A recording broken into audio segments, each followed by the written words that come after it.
Good afternoon, everybody. On Friday, we learned that the United States received a downgrade by one of the credit rating agencies. Not so much because they doubt our ability to pay our debt if we make good decisions, but because after witnessing a month of wrangling over raising the debt ceiling, they doubted our political system's ability to act. The markets, on the other hand, continue to believe our credit status is AAA. In fact, Warren Buffett, who knows a thing or two about good investments, said, if there were a quadruple A rating, I'd give the United States that. I and most of the world's investors agree. That doesn't mean we don't have a problem. The fact is, we didn't need a rating agency to tell us that we need a balanced, long-term approach to deficit reduction. That was true last week. That was true last year. That was true the day I took office.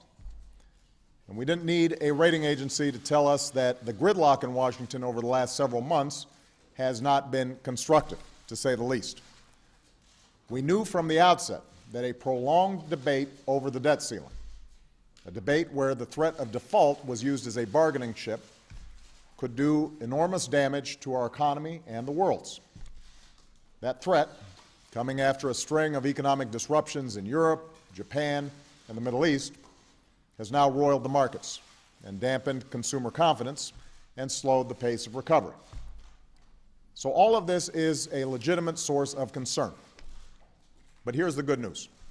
Our problems are imminently solvable, and we know what we have to do to solve them. With respect to debt, our problem is not confidence in our credit.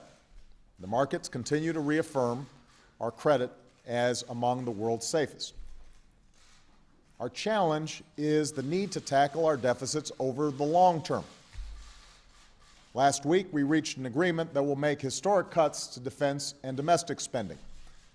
But there's not much further we can cut in either of those categories. What we need to do now is combine those spending cuts with two additional steps. Tax reform that will ask those who can afford it to pay their fair share, and modest adjustments to health care programs like Medicare. Making these reforms doesn't require any radical steps. What it does require is common sense and compromise. There are plenty of good ideas about how to achieve long-term deficit reduction that doesn't hamper economic growth right now. Republicans and Democrats on the bipartisan fiscal commission that I set up put forth good proposals. Republicans and Democrats in the Senate's Gang of Six came up with some good proposals. John Boehner and I came up with some good proposals when we came close to agreeing on a grand bargain. So it's not a lack of plans or policies that's the problem here. It's a lack of political will in Washington. It's the insistence on drawing lines in the sand, a refusal to put what's best for the country ahead of self-interest or party or ideology. And that's what we need to change. I realize that after what we just went through, there's some skepticism that Republicans and Democrats on the so-called super committee, this joint committee that's been set up, will be able to reach a compromise. But my hope is that Friday's news will give us a renewed sense of urgency. I intend to present my own recommendations over the coming weeks on how we should proceed. And that committee will have this administration's full cooperation. And I assure you, we will stay on it until we get the job done. Of course, as worrisome as the issues of debt and deficits may be, the most immediate concern of most Americans, and of concern to the marketplace as well, is the issue of jobs and the slow pace of recovery coming out of the worst recession in our lifetimes. And the good news here is that by coming together to deal with the long-term debt challenge, we would have more room to implement key proposals that can get the economy to grow faster. Specifically, we should extend the payroll tax cut as soon as possible so that workers have more money in their paychecks next year and businesses have more customers next year. We should continue to make sure that if you're one of the millions of Americans who's out there looking for a job, you can get the unemployment insurance that your tax dollars contributed to. That will also put money in people's pockets and more customers in stores. In fact, if Congress fails to extend the payroll tax cut and the unemployment insurance benefits that I've called for, it could mean 1 million fewer jobs and 0.5% less growth. This is something we can do immediately, something we can do as soon as Congress gets back. We should also help companies that want to repair our roads and bridges and airports so that thousands of construction workers who've been without a job for the last few years can get a paycheck again. That will also help to spur economic growth. These aren't Democratic proposals. These aren't big government proposals. These are all ideas that traditionally Republicans have agreed to countless times in the past. There's no reason we shouldn't act on them now. None.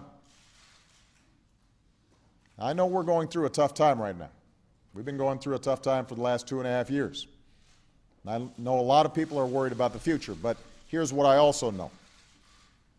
There will always be economic factors that we can't control. Earthquakes, spikes in oil prices, slowdowns in other parts of the world. But how we respond to those tests, that's entirely up to us.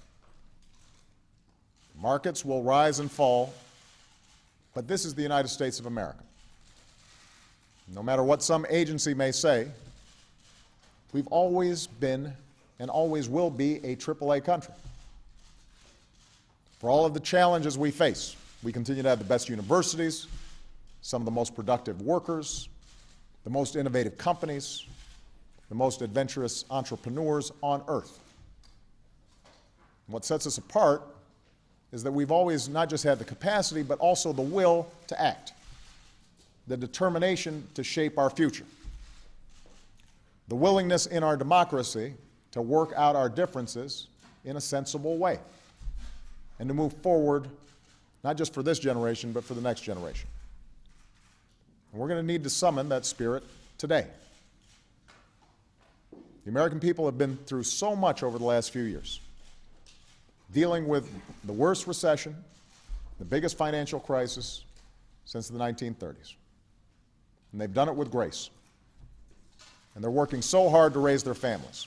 And all they ask is that we work just as hard here in this town to make their lives a little bit easier. And that's not too much to ask. And ultimately, the reason I am so hopeful about our future, the reason I have faith in these United States of America is because of the American people. It's because of their perseverance and their courage and their willingness to shoulder the burdens we face together as one nation. One last thing. There is no one who embodies the qualities I mentioned more than the men and women of the United States Armed Forces.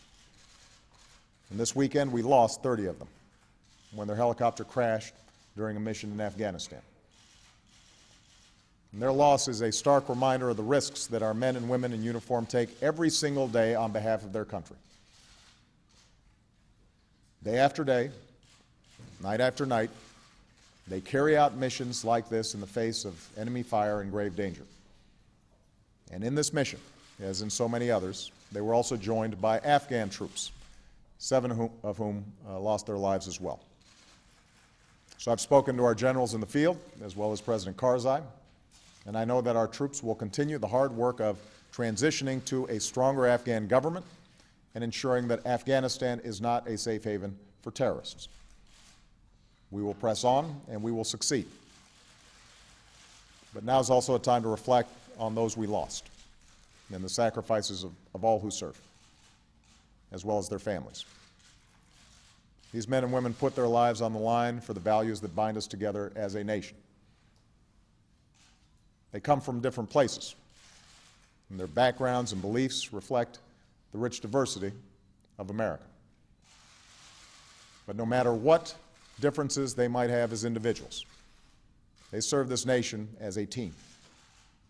They meet their responsibilities together.